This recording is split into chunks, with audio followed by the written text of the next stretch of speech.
Yeah, so it's always fun just being able to share your story. So tell us a little bit about you, kind of give us a bit of background in terms of who you are and why you do what you do now, but even before we even mention what it is you do. Oh. Well, you can tell by my accent, I'm not a local lad from Manchester. I come from a normal background. Left school, become a butcher, just a normal type of job, and that's, but I always wanted more, I always wanted to progress, and after quite a few years in corporate world, I found myself a senior leader in global businesses, running large teams, large operations.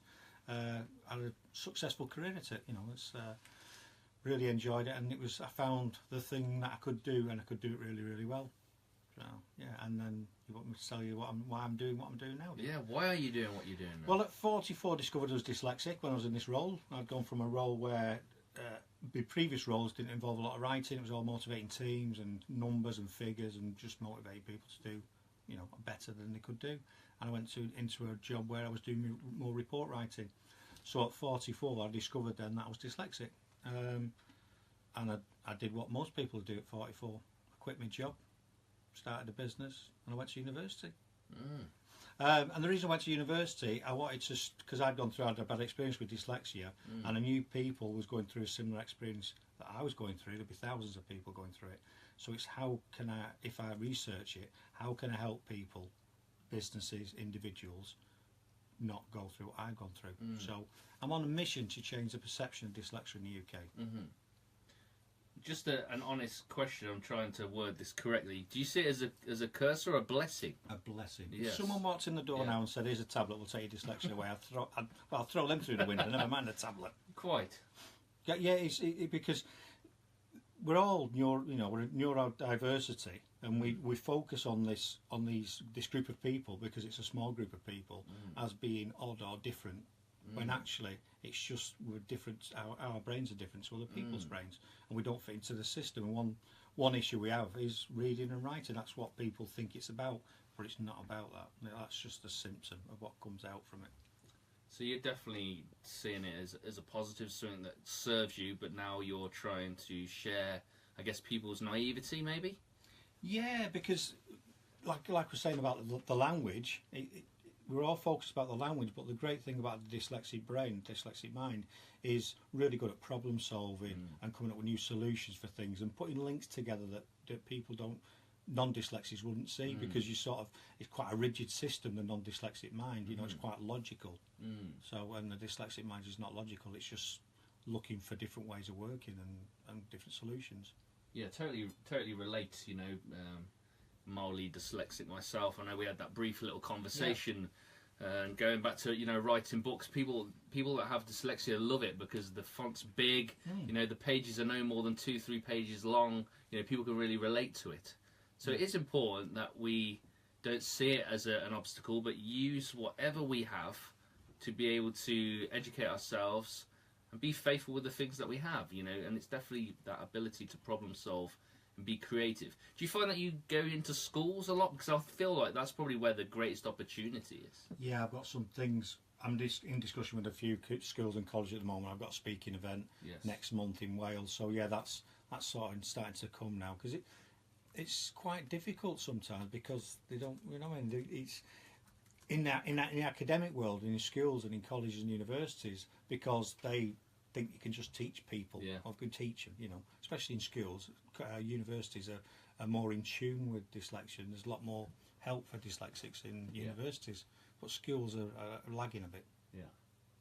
So on your back, on that T-shirt, you have Duggystone. Yeah. Tell us about that. What is Duggystone? Well, the story goes that I wanted a name, because my name's Kurt Pickstone. If you search Kurt Pickstone, you'll only find me. That's good. Yeah. And it was way back when, and I wanted a name so I could be on the internet and be like an alias. So when people used to ask me what my name is, I used to say Kirk, and they go Kurt, and I go, no, like Douglas. So there's the Dougie, and Pickstone, Stone. So put the two together, Duggystone. So I've always gone, when I've done business stuff, I've always gone, use that as my business name. It's a great DJ name, wouldn't it? Well, yeah. DJ Duggystone. Yeah, exactly. Well, I have the Duggystone show. I've got a podcast and what have you. So yeah, it works, doesn't it? It does. It's catchy. Yeah, I like it anyway. Yeah. I noticed you had it on your car as well. Yeah, my car's all blinged up with it. So yeah, the family, Sandra and Nathan, like, oh my God, what's he got now? Yeah. Is it the three of you? Is it? Yeah. I've got two other lads. Okay. Yeah. So, well, Nathan's our son, mine and Sandra's son. Nice. What were you going to say, Nate? The Dougie Mobile. The Dougie Mobile. Love it. Love it. Right, Kirk, what I want you to do is this. I'm going to ask you a couple of questions. I guess you shoot from the hip. Some of them are instructional. So the first one is, I want you to read out the last text that you got from somebody. Now, no cheating. Well, that could be, yeah. So come on, this could be interesting, couldn't it? Especially if you've been a naughty boy, but let's have a look. Well, I've not been. Well, it's very boring. It says I'm in a meeting. Is that what it says? Yes, definitely. It's from Sandra. It says I'm in a meeting. Okay, so I can find you a dodgy one if you want. No. So Sandra's your wife? Yeah. Okay. Nathan, do you have your phone with you? Oh, here we go. Come on. Let's have a look at this one. Nathan, now he's gone a bit pink. What's he say? Come on, Nathan. What's your last text? Oh, it's Dad, and he says, I'm coming now. It was your dad, sorry, I didn't have your mic on. It was my dad saying, he's coming now. Oh, is he? Yeah. Well, that's... Sorry, so very boring, isn't it? Well, it is so far. We'll see if it gets a little juicier next. Oh, no. Alright, so what I want you to do now is I want you to look at your camera roll and tell me what was the last picture you took of. Oh, I know what that'll be. Oh, really? Yeah, we sat out there. It could be sat out there. Oh, it was me and Nathan sat here. Okay, so it's you and Nathan in the studio. Yeah. Lovely. Nathan, what about you? It's a pair of shoes. A pair of shoes? What sort of shoes? Nike shoes. Okay, are these shoes that you want, or? Yeah. Nice. Well, it's fairly innocent. We're putting that on Facebook Live. There you go. Both legit. There you go. Well, I'm a bit disappointed because I was hoping it would be like a lady in a bikini, and then we'd have lots. Yeah. Maybe I should say. Not on mine. Yeah, maybe we should say the last one or something. Is she, bless her? Could be your mum in a bikini, Nathan. Not sure how you feel about that. Cool. So we're going to continue. Right, I got some other questions for you, Kirk. So tell me, do you see yourself as successful? Yes. What is success to you? Being happy and doing what you want to do. Okay, so that's why you are successful, because you're happy? Yep. And you're doing what you love? Yep. Perfect. Nice answer. How do you handle setbacks? Evaluate them. Find out what's gone on at first. Like a lot of people, they knock you, don't they? But I always have a saying, if you fall over, the kids fall over, dust yourself down and stand up and let's go again. So evaluate what's happened, what went wrong, what have you done, what have I done, and is there anything different, and then move on. You know, that's what I tend to do. I've had a few setbacks. So yeah. Well, we all do it. I think it's how we deal with them, isn't it? Which is... Well, yeah, a friend of mine says you're either going towards a storm, in a storm, or you've just come out of a storm. Do you know what the best one is? Go on. Being the storm. Oh, he's a storm, isn't he? Hey, he's a storm. He's got it on the side of his car. The storm. Oh, yeah. And people will throw stones at that, I think. Right, next one. What do you suck at? Oh. What do you suck at, Kirk? Football. Do you? You're terrible. I don't like it anyway. But you don't like it? No, 2 left feet. Do you think Always got pit last at school. Do you think that's why you suck, so you don't like it? No, I don't know. I'm just not very good at it. My dad was a good footballer, and but yeah, I don't know. I'm not sure if it's to do with dyslexia, because there's a spatial awareness thing as well. Where a lot of dyslexics like individual sports like swimming, running, cycling, where they've only got to worry about, because then you've got to think about all these other things going on around you. Interesting. Yeah. So I don't know. I suck at it anyway. Well, fair enough. Nathan, what about you? What do you suck at?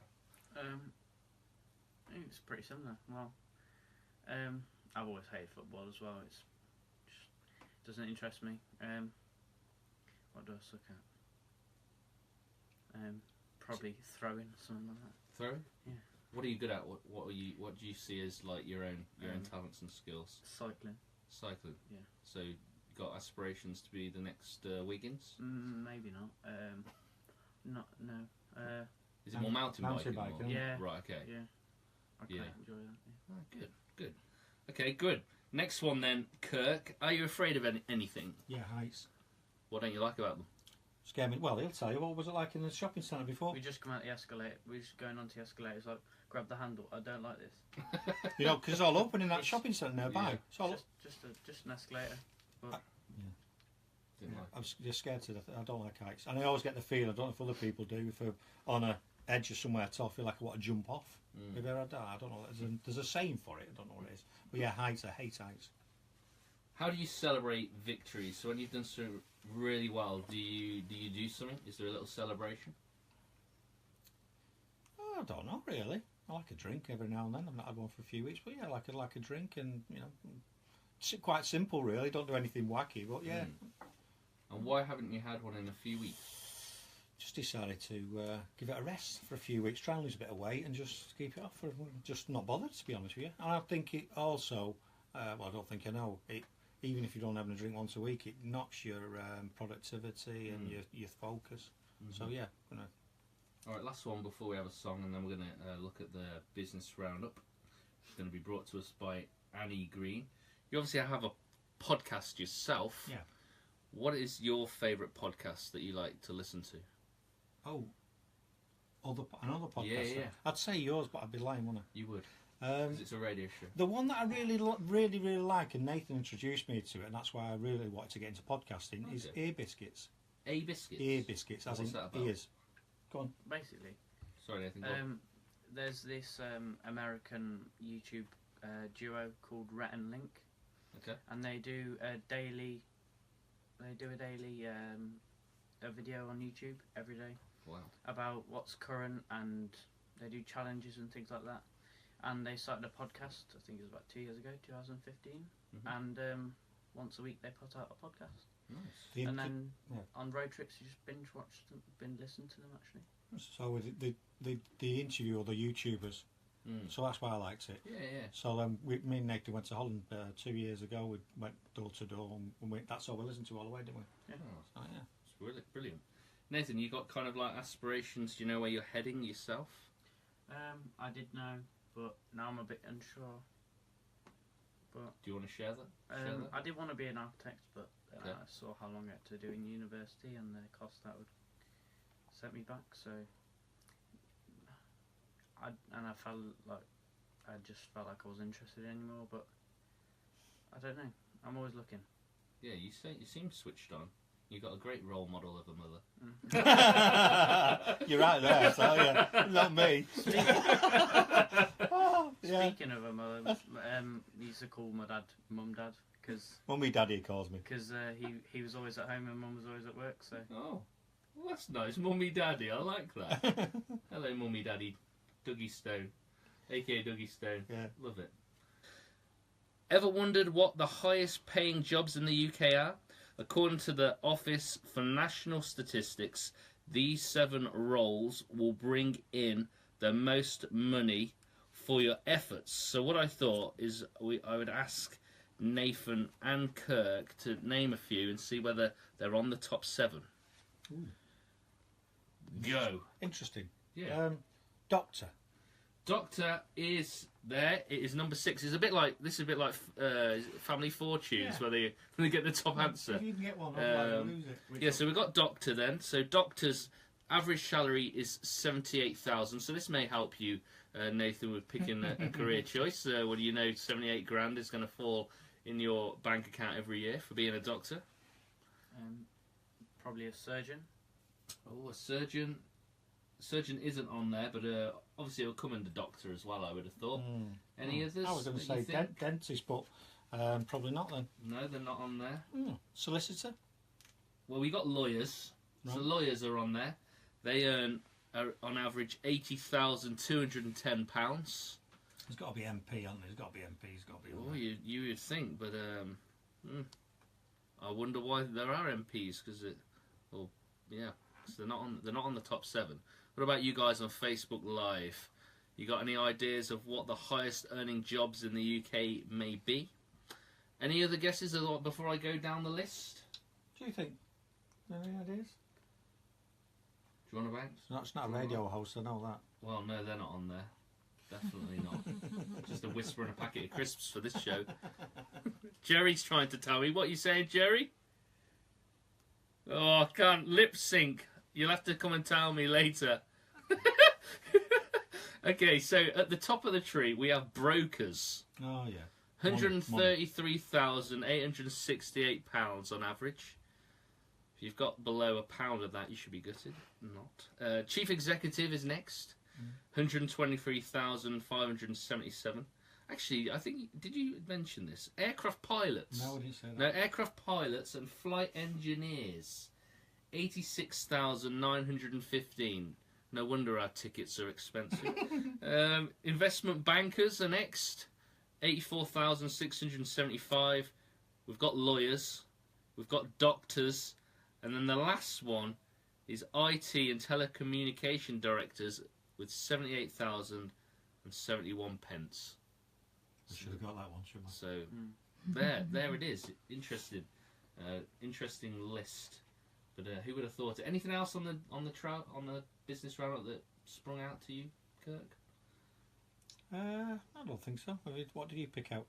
Not a lot. I mean, you raised your eyebrows at that price of property, wasn't it, at the beginning? Yeah, if you live near a market, farmers market. Yeah. So what's going to happen now? People are going to start putting farmers markets near housing estates, aren't they? Turn your house into a market. Salford's going to have a couple of farmers markets to raise the price. Yeah, absolutely.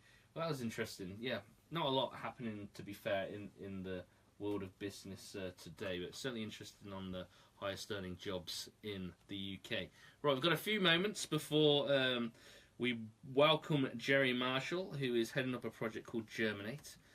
Kirk, do you have like a few final thoughts? What would be your message to people that are listening? My message would be, I believe everybody in the world's got value and they've got a voice and they've got a purpose. So if you're sat there thinking you want to do something, go and do it. Just go and do it. Do what makes you happy. Yeah, because at 44, going to university, you don't hear it that often. No, it's me. My wife helped me. Well, she pushed me to go. I got to the point where I didn't want to do anything. Didn't want to go out of the house, and she said, "Go on," and that, brought me back to where I am now. So go out and do what makes you happy. And what are you hoping to achieve this year? Oh, lots. There's lots of things I'm going to achieve this year. Because you're getting on the speaking circuit. Loads more speaking. I don't know if I'll set it up this year, but I want to set up a network for dyslexic families. Nice. So I'll take them out of school where they're not in school and bring them together, and create a sense of belonging where they can all get together, and we can support each other. Nice, I like that. How do people find out more about you? If they just go onto Google and type Kirk Pickstone in, Pickstone, there'll be pages upon pages. Really? Yeah. Cool. Well, do that. Yeah. Say hello to Kirk. Connect with him. Give him some love. Been great to have you both in. Hope you've enjoyed it. Oh, I loved every minute. Good. Every minute. Nathan, it's been good to have you in as well. Yeah, thank you. Enjoy the experience. I will, yeah. Good. Well, it all started here when you're doing radio interviews for fun. You'll know this was your first one. Don't forget it. Mm-hmm. Awesome. Great to have you both in. Thanks a lot.